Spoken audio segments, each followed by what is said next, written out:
that. Look at this, look at this, look at this, look at this, look at this, look at this. We talked about that? No. No? Oh, okay.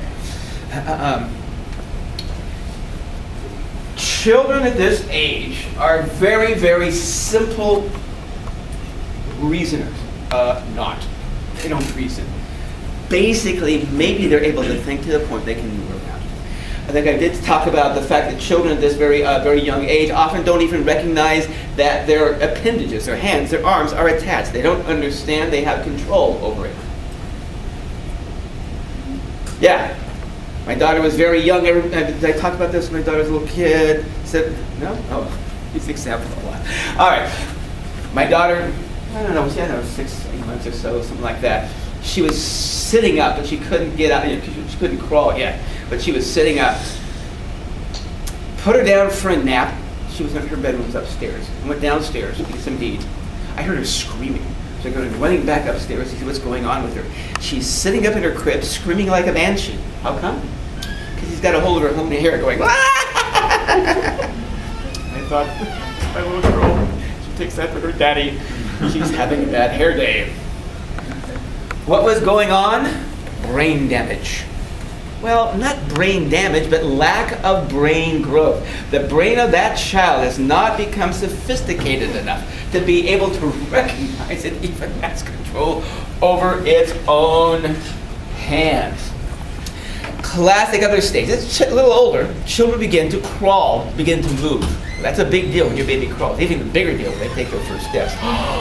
She took her first steps. But at this point, Piaget points out that children have no sense of object permanence. And this is the classic kind of study. We're going to do, we've had a camera like that. We'll put the camera on your eye, on the child's eye, and say, look at sweetie, look at.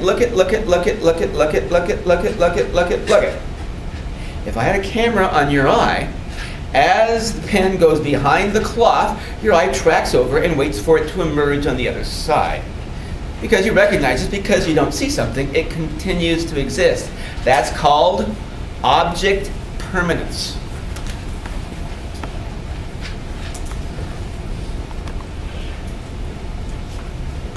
Object permanence.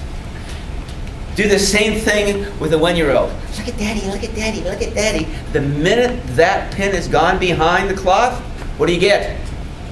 Random eye movements. And then when it reemerges, what's going on? Brain damage? Nah, lack of brain growth. I tried this on my daughter when she was crawling. She had a rattle or something that she really liked, a little toy, and she was on the other side of the room. I put it down on the floor. I said, Katie, my daughter's named Katie, hey, look at daddy, look at. She sees it, she's crawling towards it. And just as she gets closer, I just took a cloth like this and I went, boop. Now she can friggin' crawl. She can easily lift it up and grab it. What did she do? When it was gone, she immediately stopped, sat up, got this startled look in her face, began to cry. Well, that's okay, sweetie. Daddy, give it to you. Okay. All right. Common. What is going on here, Piaget argues, is a simple biological fact. The brain is simply not mature enough to be able to recognize this. But give it a little bit of time. Time and biological growth, and that child will be able to do it. And by the end of this period of time, you get the fact the kid really does get object permanence. And that's frightening. Because have you ever played peekaboo with a little kid? Peekaboo, peekaboo. How long can you play peek a friggin' boo with a little kid? Forever. How come? It never gets bored. Because that's about as complex. It's like chess for an adult, Whoa, this is really exercising the brain. I knew that. I knew you were coming back. Do that again. Object permanence. What we're talking about is a very simple brain. Yeah. 2 things. So then, how old is sensory or motor average age? 0 to 2. Sensory motor, 0 to 2 years old. Okay. Is that it? And then, let's say, you said you gave your kid a rattle. Where does the noise come into it? Well, I mean, at that point, it was just to show her that it was there. The noise wasn't as important as the desire for the object. It could have been something that didn't make a noise. Well, I mean, like the noise of a rattle. How does that play into sensory motor? Well, let's talk about the next stage. Sound. Let's talk about the next stage because stage number 2 is called pre-operations. The pre-operational stage. And this is 2 to 7 years old. Let's talk about noise, sound. And what's particularly important, the development of this stage, the development of language. Remember, let me recall for you that there had been a change in psychology with the development of Piaget's approach. Before Piaget, psychology, at least academic psychology, there's a difference between clinical and academic psychology. Academic psychology had been dominated by behaviorism. Remember behaviorism? We covered that here a few weeks ago. For behaviorists, all behavior is learned through the use of rewards and Punishment. of those two, which is more important, rewards or punishment? Reward. Okay, good. But just listening to that, which side of the line, nature or nurture, does behaviorism fall on? Nurture. It's nurture. If all behavior is learned, it's by definition. And the prediction when it comes to languages was pretty simple. If a child is going to learn a language, you can sort of graph it. We'll call it language acquisition through reinforcement. Remember, reinforcement is just a fancy word for reward. We'll call it reinforcement. The idea for behavior is that the child who's going to learn a language is going to get rewarded for it. Say, Daddy, have a cookie.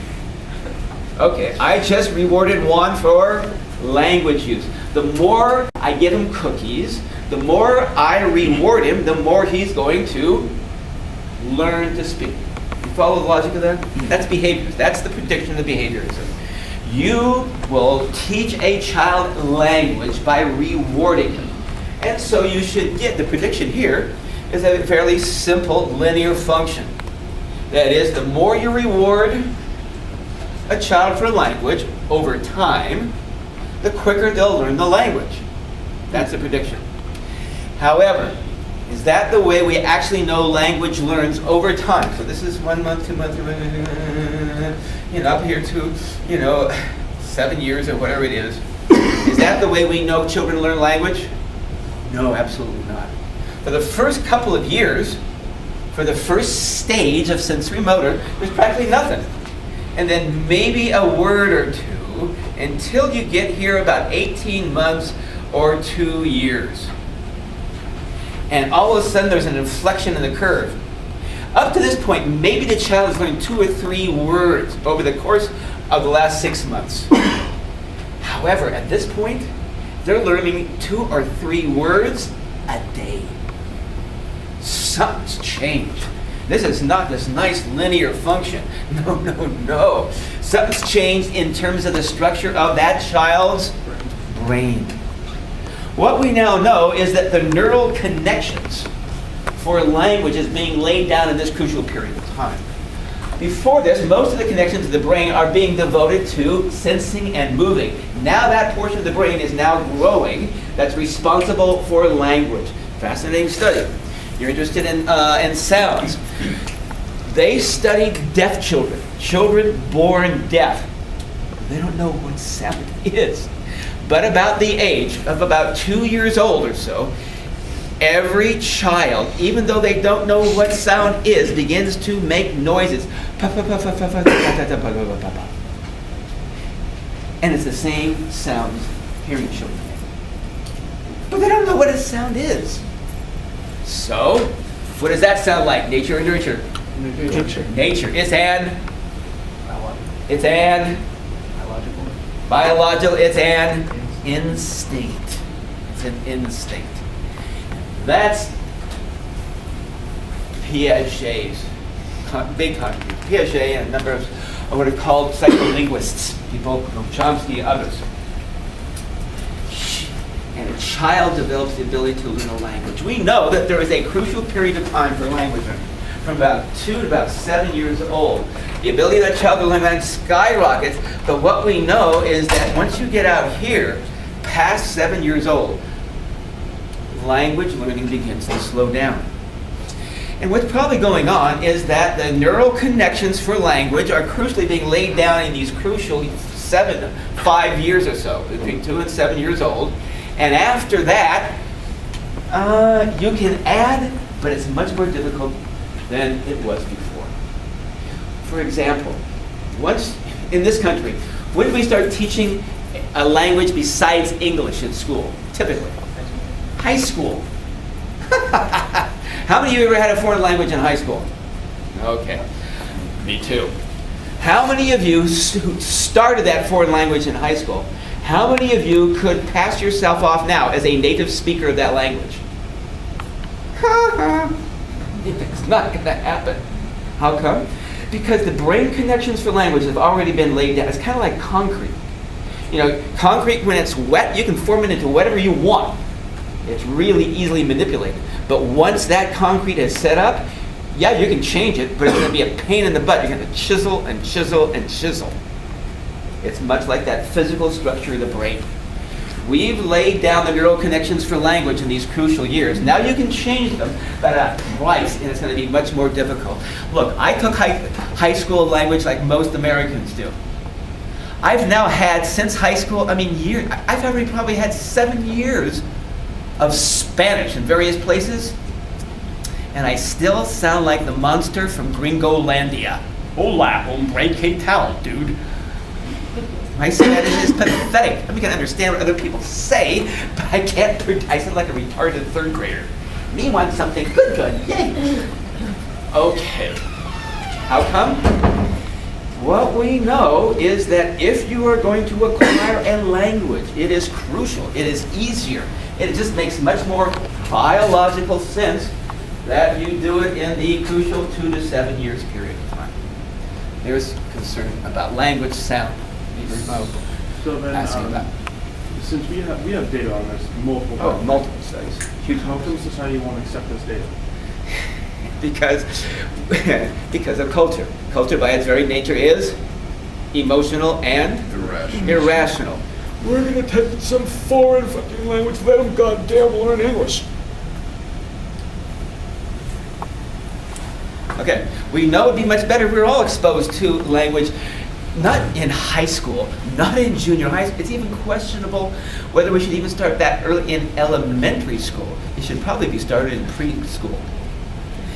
That's the rational approach. And this is what Piaget is giving us, is an understanding that there is this very concrete, excuse the expression, because it's like concrete, period of time in which language using is most useful.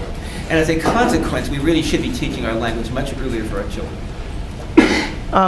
So if teaching a foreign language in high school is so not effective in them actually learning, not as effective. Not as we effective. learn much earlier during these crucial language. Okay. years. Yeah, it's effective, but it'd be much easier if we started in pre-K and certainly elementary school. Let's say something's permanent in high school, and then like 3 years later, they go to Germany, and then they're fully exposed to the German language, and they're fully immersed in language. Isn't it easier to learn the language that way, by being fully immersed as well? Yes. Yeah. All of it. All of it. Yeah, you can still help that. You can do your senior